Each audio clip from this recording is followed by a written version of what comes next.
Nouvelle session de l'information sur Speed Line TV. Mesdames et messieurs, bonsoir et bienvenue dans ce journal. Le marché Misséba, c'est désormais de l'histoire ancienne. Le site a été entièrement démoli ce jeudi sous les coups de tractopelles et d'engins lourds. Une opération menée à la veille de l'inauguration du nouveau marché de friperie de PK3. Elle ne fait pas de bruit, mais ses effets sont dévastateurs. La dépression, ce mal qui ronge l'esprit, continue de gagner du terrain à travers le monde. Quels sont ses impacts sur la santé mentale? Éléments de réponse dans cette édition.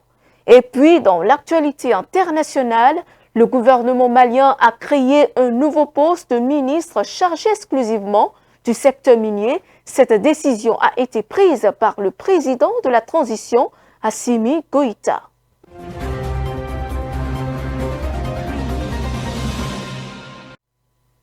Nous ouvrons cette édition par cette information dans un communiqué publié le mercredi 21 janvier 2026 sur les canaux digitaux du gouvernement. L'Agence pour la gestion de la logistique des officiels AGLO a annoncé la date de clôture des inscriptions et du paiement des frais du Hajj fixé au 7 février 2026. Cette échéance concerne aussi bien les sociétés agréées que toute personne désireuse de participer au pèlerinage. Au-delà des inscriptions, le communiqué précise également les modalités de dépôt des passeports des pèlerins. Les sociétés agréées sont tenues de déposer pour les pèlerins en règle les passeports à l'Agence pour la gestion de la logistique des officiels. Cette opération démarre le 29 janvier 2026 et s'achève impérativement le 8 février 2026. Quelle valeur doit incarner le prochain locataire de la Marina? Le cadre de concertation des confessions religieuses au cours d'une conférence de presse a proposé les qualités et les valeurs que devrait posséder le futur président de la République. À cette même occasion, un message a également été adressé concernant les élections présidentielles. Suivons. Le CCCR rappelle l'exigence adressée aux institutions en charge du processus. Se conformer strictement à la loi et conduire le processus avec sagesse, équité, impartialité et pédagogie. Le CCCR appelle donc l'ensemble des acteurs politiques et sociaux à se soumettre au droit en vigueur et à respecter l'ordre établi et à privilégier les voies de recours légal en cas de contestation ou de contentieux.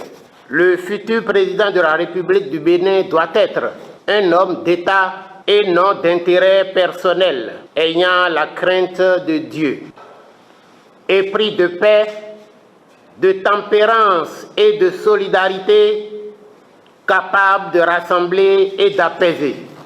Le CCCR rappelle avec force que le Bénin a besoin d'un leadership responsable, moralement enraciné et tourné vers l'intérêt général. Et dans un tout autre registre, à présent, le marché très populaire de Misséba, spécialisé dans la vente de chaussures et d'habits friperie, a été démoli par d'importants engins de chantier mécanique en provenance des services techniques des commerçants présents sur le site, ont rapatrié leurs marchandises dans l'urgence au risque de les voir écrasées ou détruites sous les pelles mécaniques des opérateurs. Suivons le récit. Le marché Misséba, réputé dans la vente de friperies et situé dans le 12e arrondissement de Cotonou, a été démoli dans la soirée du jeudi 22 janvier. Cette opération s'inscrit dans le programme de réaménagement urbain engagé par les autorités autour du périmètre du marché Tantokba. Situé à proximité immédiate de ce grand pôle commercial, le marché Misséba faisait partie des espaces identifiés pour être libérés afin de permettre une meilleure organisation urbaine et commerciale de la zone. La démolition marque ainsi la fin d'un site emblématique, fréquenté depuis des décennies par des commerçants spécialisés dans le vente de vêtements de seconde main. Selon les dispositions arrêtées par les pouvoirs publics, les marchands de Misséba sont désormais appelés à exercer leurs activités dans un nouveau marché moderne, construit à PK3, conçu pour offrir des conditions plus structurées, plus sécurisées et conformes aux normes d'urbanisme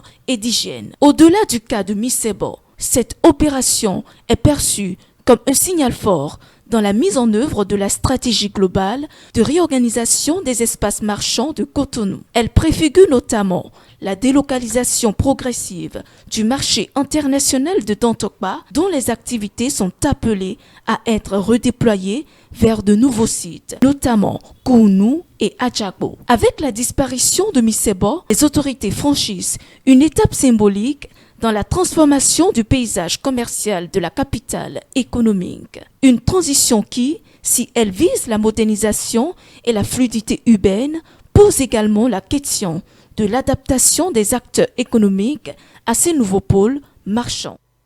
Derrière un sourire, parfois se cache une souffrance profonde. La dépression invisible mais réelle affecte la vie de millions de personnes. Elle abîme la santé mentale et isole ceux qui en souffrent. Pour mieux comprendre ces impacts, écoutons Vanessa Arwantino, psychologue.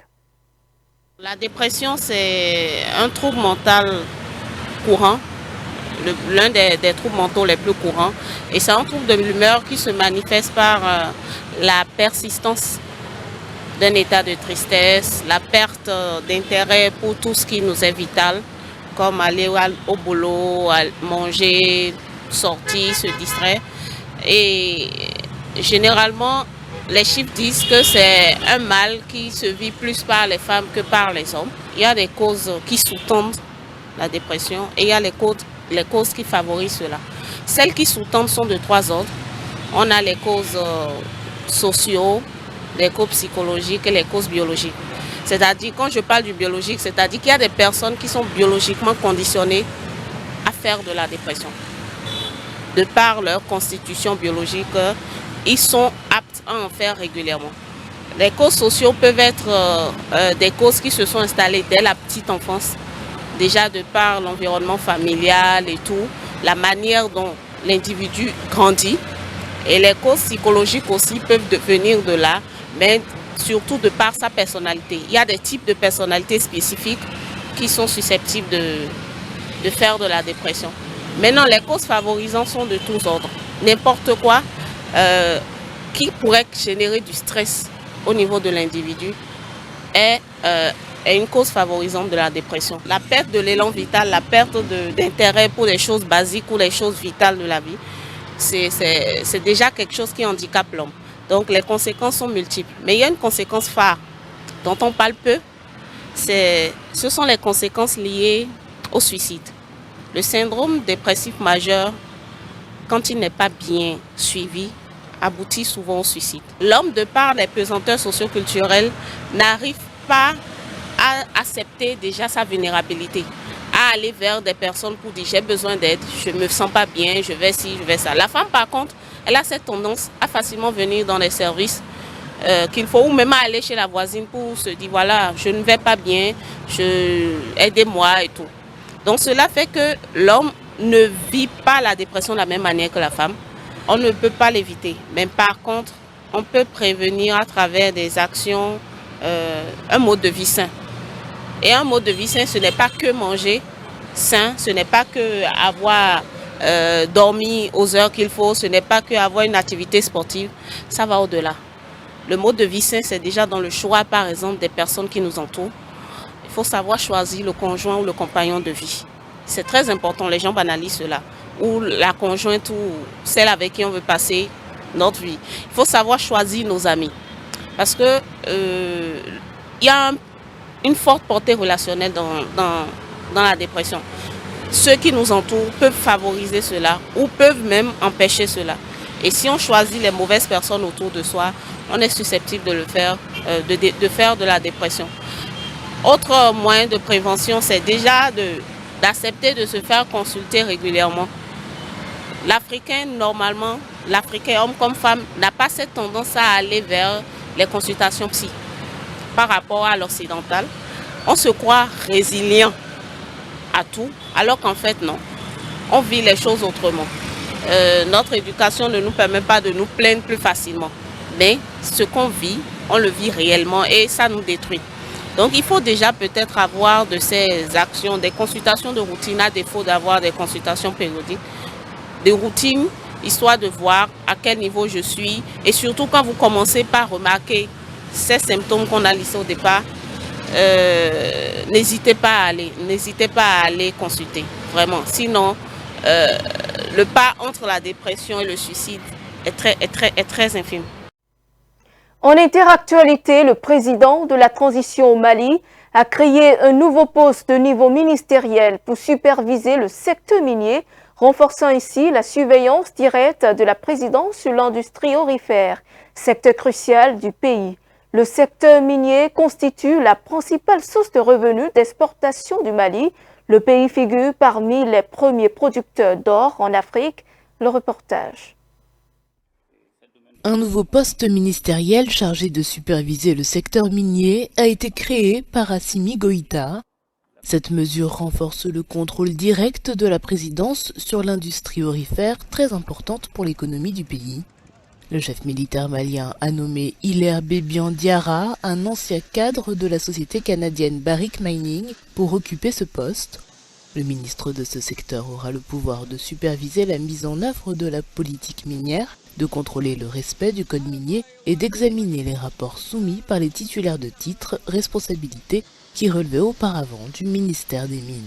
Ressortissant malien, Hilaire Bébian Diarra est un spécialiste des sciences de la terre.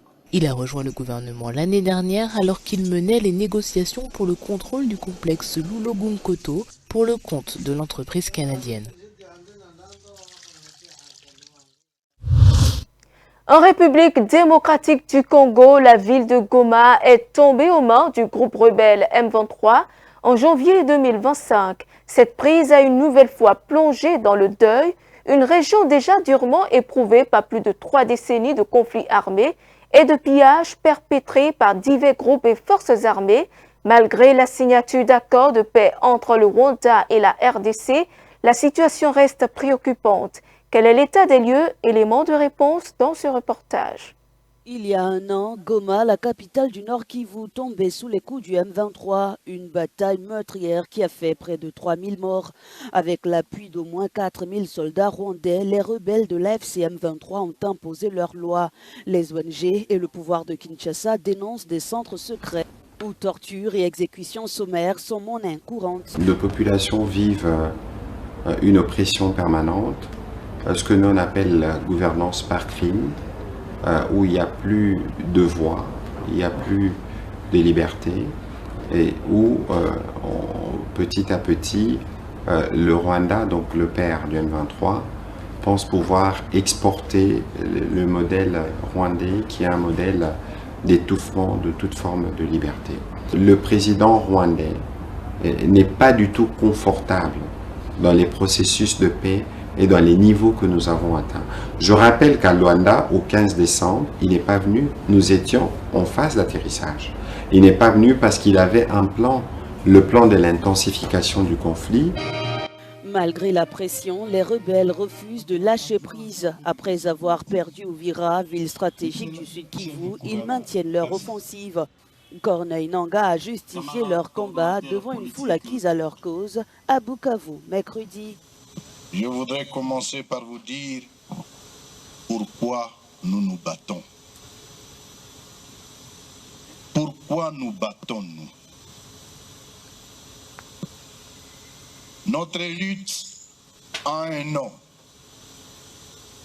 Notre lutte, c'est la République démocratique du Congo. Pourquoi nous battons-nous? Nous nous battons parce que des décennies durant, nous n'avons pas réussi à faire de la République démocratique du Congo ce qu'elle devrait être. Mais derrière les discours, la population paie le prix fort. Les banques sont fermées, les salaires ne sont plus versés. Le franc congolais a cédé la place au franc rwandais. À l'issue de la 35e édition de la Coupe d'Afrique des Nations organisée au Maroc, du 21 décembre 2025 au 18 janvier 2026, le roi Mohamed VI a salué dans un communiqué la réussite de cet événement continental. Dans le contexte d'une semaine tendue marquée par une recrudescence des discours de haine et de racisme, le roi Mohamed VI appelle à la retenue. Le reportage. La finale de la CAN 2025 entre le Sénégal et le Maroc restera marquée par les tensions sur et en dehors du terrain, mais après les polémiques, place à l'apaisement. Dans un communiqué officiel, le roi Mohamed VI a brisé le silence. Malgré la défaite du Maroc, il a souligné la fierté du pays d'avoir accueilli la compétition.